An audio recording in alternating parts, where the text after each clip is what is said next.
श्री कृष्ण जी कौन थे? श्री कृष्ण जी, अभी जन्माष्टमी हम सभी ने मनाई। कौन थे श्री कृष्ण जी? तो कहेंगे जी माखन चोर थे, रासलीला रचाते थे। यही तो हो रहा है। अपने बच्चों को एक दिन तो राधा कृष्ण बना के स्कूल में भेज दो जी। जन्माष्टमी के दिन आप सभी के पास मैसेज आए होंगे, जन्माष्टमी की छुट्टी होती है, तो उससे पहले ही दिन मैसेज आ गया कि सब अपने बच्चों को, लड़की है तो राधा की ड्रेस में आएगी और लड़का है तो कन्हैया की, कृष्ण जी नहीं, कन्हैया जी की ड्रेस में आएंगे। अभी अखबार की एक कटिंग सोशल मीडिया पे बहुत वायरल है, आपने भी देखी होगी। एलकेजी में एडमिशन कराया है, किसका? लड्डू गोपाल का। कौन सी कक्षा में?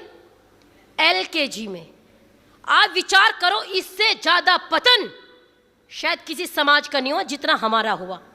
एलकेजी में एडमिशन हो रहा है, बाकायदा फीस भरी जाती है, बाकायदा बस का किराया दिया जाता है, उनके लिए सीट रखी गई है। आप एक तरफ तो कहते हैं वो भगवान थे, हमको तो कहते हैं आप तो मानते ही नहीं, आपको तो मतलब ही नहीं। आप मानते हैं अगर वो ईश्वर भी है, अगर वो भगवान भी है, तो आप एलकेजी में एडमिशन कराने वाले होते कौन है भाई? कृष्ण जी कौन थे? कृष्ण जी वो थे जब महाभारत में युधिष्ठिर ने कहा मुझे राजसूय यज्ञ की चर्चा हुई, तो पता लगा युधिष्ठिर राजसूय यज्ञ करेंगे। उन्होंने कहा मैं श्री कृष्ण जी को बुलवाना चाहता हूं, उनसे सलाह करना चाहता हूं। वो हर कार्य उनसे सलाह करके करते थे। अब श्री कृष्ण जी को बुलाया गया। श्री कृष्ण जी जब आए तो श्री कृष्ण जी ने कहा कि आप तब तक ये यज्ञ पूर्ण नहीं होगा जब तक जरासंध नाम का जो राजा है, अगर वो नष्ट नहीं होगा। उसने 86 राजा बंदी बनाए। अब जैसे तैसे उन्होंने नीति से, बहुत नीतिमान थे श्री कृष्ण, जरासंध का वध करा दिया। जब वध हो गया तो उन्होंने कहा राजसूय यज्ञ किया जाए। राजसूय यज्ञ में अर्घ्य पूजा देने की बात आई, तो कहा कि अर्घ्य पूजा किसे दी जाए?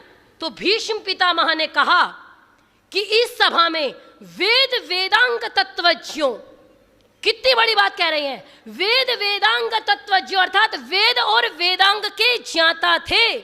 कौन? वेद वेदांग विज्ञानम बलम चाप्यधिकम तथा।